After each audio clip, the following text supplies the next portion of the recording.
नमस्कार मित्रों, मैं राहुल श्रीवास्तव लिब्रस क्लासेस गोरखपुर में आपका पुनः से स्वागत करता हूं।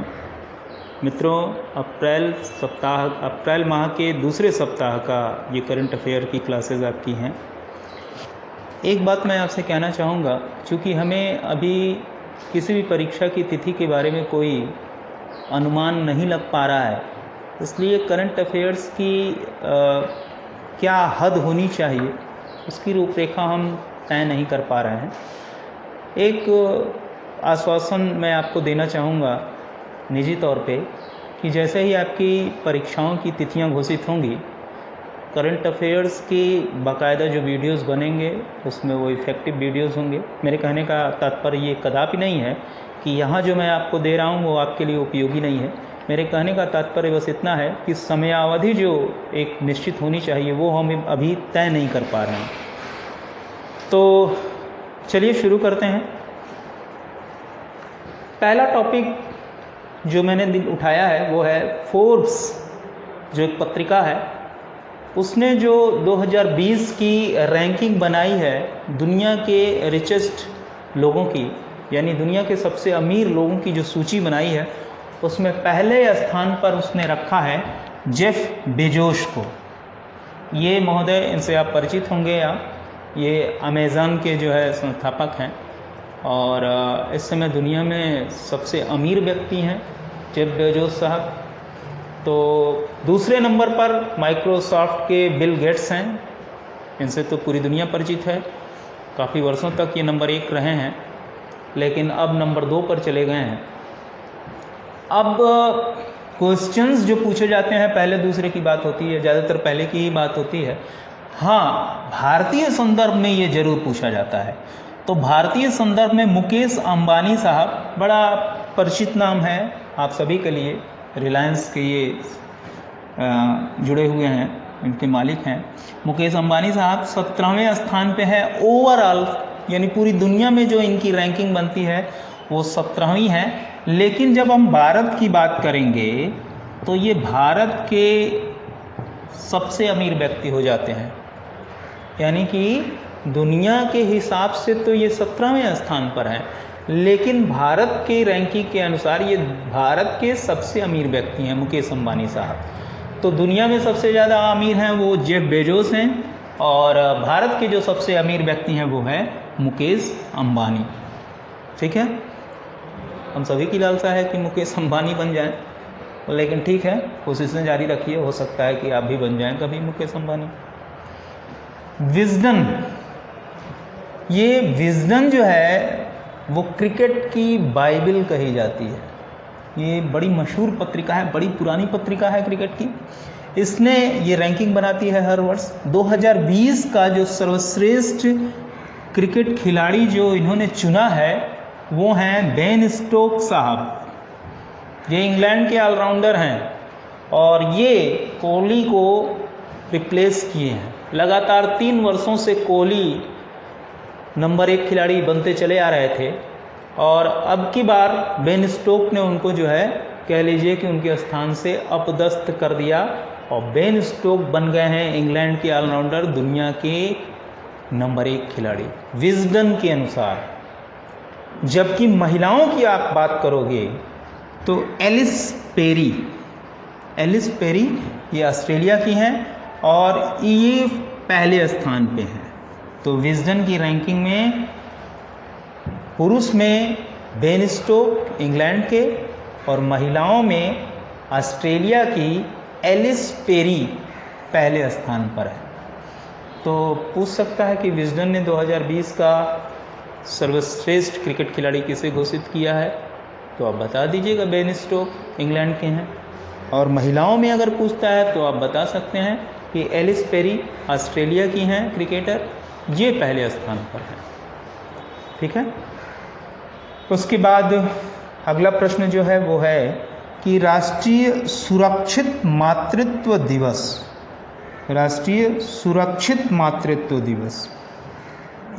ये 11 अप्रैल को मनाया गया। और 11 अप्रैल को क्यों चुना गया है? क्योंकि 11 अप्रैल को कस्तूरबा गांधी, महात्मा गांधी की पत्नी जिनको प्यार से बा कहा जाता था, वो उनका जन्म हुआ था। कब हुआ था? 11 अप्रैल 1869 में पोरबंदर में, काठियावाड़ प्रांत के पोरबंदर में इनका जन्म हुआ था 1869 में 11 अप्रैल के दिन। तो उन्हीं के जन्मदिन के अवसर पर भारत में राष्ट्रीय सुरक्षित मातृत्व दिवस, यानी जो महिलाएं मां बनने वाली हैं उनके मातृत्व की सही देखभाल और स्वास्थ्य सुविधाएं बेहतर ढंग से उपलब्ध हो सकें, इसके लिए सरकार बहुत सारे कार्यक्रम चला रही है। गरीबी रेखा के नीचे रहने वालों के लिए, गरीबों के लिए, गांव में रहने वाले लोगों के लिए, शहरी गरीब लोगों के, महिलाओं के लोग, वो तमाम स्वास्थ्य सुविधाएं उपलब्ध कराई जाती हैं, जिससे कि बच्चा स्वस्थ पैदा हो और उसके साथ साथ माताएं भी स्वस्थ रहें। क्योंकि आप जानते हो कि भारत में मातृ मृत्यु दर जो है वो बहुत हाई है, बहुत ऊंचा है। तो हमारे लिए ये बड़ी शर्म की बात है कि बच्चा पैदा करने वाली जो महिलाएं हैं यानी माताएं हैं, उनको हम सुरक्षित नहीं रख पा रहे हैं। हालांकि विगत 1 दशक में बहुत प्रगति हुई है, बड़ा तेज़ी से उस पर काम भी हुआ है, तो हम उनको सुरक्षित रख पा रहे हैं। तो ये याद दिलाने के लिए कि उनकी हेल्प के लिए हमें ये काम करना है निरंतर। 11 अप्रैल राष्ट्रीय सुरक्षित मातृत्व दिवस मनाया गया। अगले पॉइंट पे आते हैं। वर्ल्ड बैंक ने ये घोषणा किया है कि कोविड-19, ये जो आपका खतरनाक कोरोना है, इसने पूरी दुनिया को हिला के रख दिया है। हर क्षेत्र में इसका प्रभाव पड़ा है। आप खुद महसूस कर रहे हैं कि आप भी इससे बहुत बुरी तरह से प्रभावित हुए हैं। तो इसी तरीके से पूरी दुनिया प्रभावित हुई है और दुनिया की अर्थव्यवस्था भी प्रभावित हुई है। बहुत सारे चूँकि सारी आर्थिक गतिविधियां लगभग 1.5 महीने तक बंद रहीं पूरे विश्व में, इसलिए विश्व बैंक का एक आकलन है कि प्रशांत और पूर्वी एशिया के 11 मिलियन लोग, एक बहुत बड़ी संख्या, 11 मिलियन लोग गरीबी में प्रवेश कर जाएंगे। यानी उनका रोजगार जब छीन जाएगा, उनके आय के स्रोत समाप्त हो जाएंगे, उनकी बेसिक नीड पूरी नहीं होगी, यानी मूलभूत आवश्यकताएं पूरी नहीं होगी, तो क्या होगा? वो ऐसी स्थिति में पहुंच जाएंगे जिससे स्थिति पूरी दुनिया के लोगों की खराब हो रही है। तो इस क्षेत्र में बहुत बड़ी बेरोजगारी और बहुत ज़्यादा तादाद में गरीब होने वाले हैं। तो एक चिंता का विषय है। तो ये विश्व बैंक ने घोषणा की है कि पूर्वी एशिया और प्रशांत एशिया के क्षेत्र के 11 मिलियन लोग गरीबी रेखा में प्रवेश कर जाएंगे। अगला पॉइंट है एशियाई विकास बैंक। ये एशिया विकास बैंक जो है वो फिलीपींस की राजधानी मनीला में 1966 में इसकी स्थापना हुई थी। मनीला में इसका जो है हेडक्वार्टर है। तो इसने जो है भारत के संदर्भ में ये अनुमान लगाया है कि भारत का जो ग्रोथ रेट है वो 4%, यानी विकास दर जो है वो 4% रहेगी। तो बहुत निराश होने की आवश्यकता नहीं है। जिस तरीके से पूरे दुनिया की अर्थव्यवस्था चरमराई है, ऐसी स्थिति में अगर हम 4% पर अपनी अर्थव्यवस्था को स्थायी रूप से बनाए रख सके, तो कम से कम हम ये कह सकते हैं कि भूखमरी की नौबत नहीं आएगी, धीरे धीरे हम ग्रो करेंगे। तो 4% किसने कहा है? एशियाई विकास बैंक ने कहा है कि भारत की विकास दर जो होगी वो 4% पे होगी। अगला पॉइंट जो है वो है कि नवंबर 2021 में, यानी अगले वर्ष नवंबर में, लगभग 1.5 वर्ष अभी बाकी हैं, चीन जो है वो तीसरे एशियाई युवा खेल की मेजबानी करेगा। एशियाई युवा खेल जो तीसरा है नंबर के अकॉर्डिंग, वो चीन उसको होस्ट करेगा। कब? नवंबर 2021 में। तो अभी काफ़ी समय है। अगर इधर की बात होती तो मुझे नहीं लगता है कि 4-5 महीने के बाद अगर ये प्रतियोगिता आयोजित होती तो कोई इसमें चीन में जाके भाग लेता। मुझे तो बड़ा संशय है कि ऐसा हो पाता। तो युवा लोग जो है वो जाके खेलेंगे चीन में नवंबर 2021 में। तो तीसरे एशियाई युवा खेलों की मेज़बानी जो है वो चीन करेगा, लेकिन कब करेगा? नवंबर। तो चलिए हम चलते हैं अपने अगले बिंदु पर। पीएम केयर्स फंड में दान दी गई जो राशि है उसको एकत्र करने की जिम्मेदारी सरकार ने किस बैंक को सौंपी है? तो वो है इंडियन ओवरसीज बैंक। आप वर्तमान की परिस्थितियों से पूर्णतः अवगत हैं कि जिस तरीके से कोविड-19 के कारण जो अर्थव्यवस्था पर एक बहुत विपरीत प्रभाव पड़ा है। सरकार के संसाधन सीमित होते हैं, बावजूद इसके सरकार ने लगातार ये प्रयास किया है कि वो तबका जो प्रतिदिन काम करता है, प्रतिदिन अपने लिए भोजन जुटाता है, चूँकि काम बंद होने के कारण उनके आय के स्रोत समाप्त हो चुके हैं, उनके लिए भोजन की व्यवस्था करना, उनके लिए तमाम जो बेसिक नीड हैं उनको पूरा करने के लिए सरकार अपने संसाधन को खर्च कर रही है।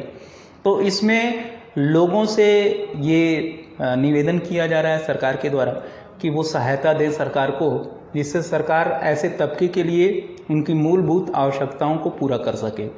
तो प्रधानमंत्री के केयर्स फंड में जो ये दान राशि पहुंच रही है, इसको मैनेजमेंट करने का पूरा दायित्व जो सौंपा गया है वो इंडियन ओवरसीज बैंक को सौंपा गया है। तो हमें इसे प्रश्न रूप में याद रखना है कि पीएम केयर्स फंड में दान दी गई राशि को एकत्र करने का उत्तरदायित्व किसे सौंपा गया है? तो आप इसका आंसर करना इंडियन ओवरसीज बैंक। चलिए आते हैं अपने दूसरे बिंदु पर कि हाल ही में सिविल सेवकों ने कोविड-19 से लड़ने के लिए कौन सा एक मंच तैयार किया है? सिविल सेवक का तात्पर्य है प्रशासनिक अधिकारियों से, यानी आईएएस लोगों से।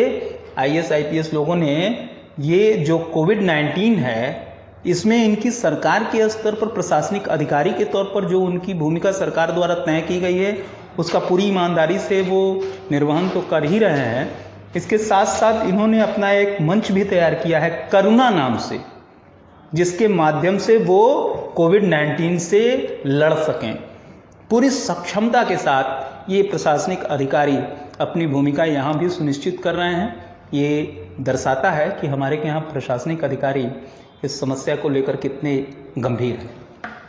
और आप ये भी मानो कि हम जब दूर से देखते हैं तो हमें लगता है कि वो बड़ा आसान काम है प्रशासनिक दायित्वों को संभालना, लेकिन लगातार इस तरह से काम करना ये थोड़ा मुश्किल होता है। 24 घंटे की ड्यूटी है उनकी। तो इस तरीके से वो व्यक्तिगत स्तरों पर भी ये प्रयास जारी रखे हुए हैं। कोविड-19 से लड़ने के लिए करुणा नामक मंच किसने तैयार किया? तो भारतीय सिविल सेवकों ने तैयार किया। अगला बिंदु है भारत पढ़े ऑनलाइन। ये प्रोग्राम किस मंत्रालय द्वारा शुरू किया गया? तो ये मानव संसाधन विकास मंत्रालय HRD मिनिस्ट्री, जो इस समय रमेश पोखरियाल निशंक जो इस विभाग के मंत्री हैं, उत्तराखंड के हैं, तो उनका मंत्रालय है। उन्होंने एक योजना शुरू की है भारत पढ़े ऑनलाइन। सारे शैक्षिक गतिविधियां जो हैं इस समय पूर्णतः बंद हैं। प्राइमरी सेक्शन से लेकर हायर एजुकेशन तक सारे विद्यार्थी जो है अपने अपने घरों में बंद हैं। अब शिक्षा रुक जाए ये भी उचित नहीं है। तो तमाम प्रयास चल रहे हैं कि ऑनलाइन जो है बच्चों को उनके स्तर के हिसाब से शिक्षा दी जाए। और इसी क्रम में HRD मिनिस्ट्री ने जो है वो भारत पढ़े ऑनलाइन योजना शुरू किया। और मैं आपको बताऊं कि मानव संसाधन विकास मंत्रालय जो है वो कोविड-19 से निपटने के लिए समाधान नामक एक ऑनलाइन चैलेंज भी शुरू किया है। समाधान तो समाधान जो है वो एक ऑनलाइन चैलेंज है जो इसी मंत्रालय द्वारा, मानव संसाधन विकास मंत्रालय द्वारा ही चलाया जा रहा है, जिसके माध्यम से कोविड-19 के बारे में जानकारी उपलब्ध कराई जाए, लोगों की राय जानी जाए, किस तरह से हम कोविड-19 से लड़ सकते हैं, किस तरीके से अपने आप को सुरक्षित रख सकते हैं, किस तरीके से सारी चीज़ें कर सकते हैं, उनको लेकर ये समाधान चैलेंज शुरू किया गया। तो दो चीज़ें याद रखनी है, भारत पढ़े ऑनलाइन ये किसकी योजना है? मानव संसाधन विकास मंत्रालय की योजना है। और इसके साथ साथ समाधान नामक जो ऑनलाइन चैलेंज कोविड-19 से लड़ने के लिए शुरू किया गया, वो किसने शुरू किया? तो वो भी मानव संसाधन विकास मंत्रालय ने शुरू किया। तो क्वेश्चन रूप में आप इसे याद रखिएगा, भारत पढ़े ऑनलाइन और समाधान नामक ऑनलाइन चैलेंज, मानव संसाधन विकास मंत्रालय। इसके बाद हम आते हैं अगले बिंदु पर कि एक वर्चुअल कीबोर्ड किसके लिए? दृष्टिहीन लोगों के लिए ब्रेल लिपि में। ब्रेल लिपि में वर्चुअल ब्रेल कीबोर्ड कौन बनाने जा रहा है? तो वर्ल्ड फेम गूगल। ये नाम आपको याद करने की कतई आवश्यकता नहीं होगी कि पूछा जाए कि वर्चुअल ब्रेल कीबोर्ड कौन बनाने जा रहा है, तो वो बनाने जा रहा है गूगल। ये क्यों? क्योंकि दृष्टिहीन लोग जो हैं वो अपने मोबाइल पर बिना किसी अतिरिक्त हार्डवेयर के ये सुविधा उनको उपलब्ध रहेगी और आसानी से वो इस संसाधन का प्रयोग करते हुए गतिविधियां अपनी चला सकेंगे इस मोबाइल के माध्यम से। तो ये एक अच्छी योजना है गूगल की। तो पूछ सकता है कि वर्चुअल ब्रेल कीबोर्ड किस कंपनी ने लॉन्च किया? तो आप बता सकते हैं कि इसे गूगल ने लॉन्च किया।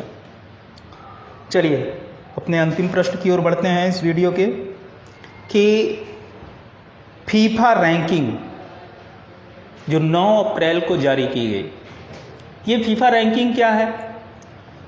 वैश्विक स्तर पर फुटबॉल की जितनी भी अंतर्राष्ट्रीय प्रतियोगिताएं होती हैं उन सब को संचालित करने का दायित्व जो है वो फीफा को दिया जाता है। फीफा जो है वो पूरी तरीके से ऑर्गेनाइज करती है इन वैश्विक फुटबॉल की प्रतियोगिताओं को।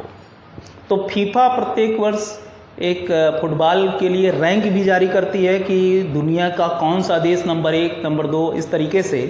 तो उसमें भारत को जो है उन्होंने 108वां स्थान दिया है। थोड़ा बुरा लगेगा आपको ये सोच के कि भारत 100 के बाद है, तो सही है, लेकिन हमें निराश होने की आवश्यकता नहीं है। सरकारी स्तर पर भी और गैर सरकारी स्तर पर भी निरंतर ये प्रयास चल रहा है कि किस तरीके से हम खेलों को उन्नत करें। भारत चाहे वो एशियाड हो, चाहे वो विश्व स्तर की कोई प्रतियोगिता हो, चाहे वो ओलंपिक हो, सभी खेलों में भारत प्रगति करे, निरंतर आगे बढ़े, इस दिशा में तमाम प्रयास किए जा रहे हैं। फुटबॉल को लेकर भी सरकार गंभीर है और निजी क्षेत्र के लोग भी इस दिशा में प्रयास कर रहे हैं कि फुटबॉल की लोकप्रियता तो है लेकिन क्रिकेट के बराबर नहीं है। फिर भी दुनिया का सबसे लोकप्रिय खेल आज भी फुटबॉल ही है, जैसा कि आप जानते हैं। तो हम फुटबॉल में भी अपने आप को उच्च स्तर पर ले जाएं, इसके लिए तमाम प्रयास चल रहे हैं। तमाम जो है प्राइवेट टीमें बनाई गई हैं जिसमें वैश्विक स्तर के फुटबॉल खिलाड़ी भाग ले रहे हैं भारत में आकर। तो इससे एक बात तो ये होगी कि भारतीय फुटबॉल खिलाड़ियों को दुनिया के सबसे स्तरीय फुटबॉल खिलाड़ियों के साथ खेलने का अनुभव प्राप्त होगा, उनको प्रशिक्षण भी मिलेगा, उनका जो है एक आत्मविश्वास भी बढ़ेगा। तो हो सकता है कि आने वाले दिनों में ये रैंकिंग तेज़ी से जो है ऊपर जाए और हम उन्नति करें फुटबॉल के क्षेत्र में। तो हमें क्वेश्चन रूप में याद रखना है कि फीफा ने जो वर्ल्ड फुटबॉल रैंकिंग जारी की उसमें भारत को कौन सा स्थान दिया? तो भारत को उन्होंने 108वां स्थान दिया है। इसी के साथ आज आपकी ये करंट की क्लास समाप्त होती है, लेकिन अपने क्लास के अंत को करते हुए मैं आपसे ये भी निवेदन करूंगा कि लिब्रस की क्लासेस से आप गंभीरता से जुड़े रहें। हमारा निरंतर ये प्रयास है, क्योंकि आप जान रहे हैं कि स्थितियां विपरीत हैं, हमको शूट करने के लिए आने में भी बहुत प्रॉब्लम होती है, एक डर और भय बना रहता है, लेकिन इस आपके लिए हम ये रिस्क उठाने को भी तैयार हैं और प्रयास चल रहा है कि हम सुचारू ढंग से ये क्लासें आयोजित करते रहें। तो हमारा साथ बनाए रखिए और उत्तरोत्तर हम और बेहतर करने का प्रयास करेंगे। तो धन्यवाद, मिलते हैं अपनी अगली क्लास।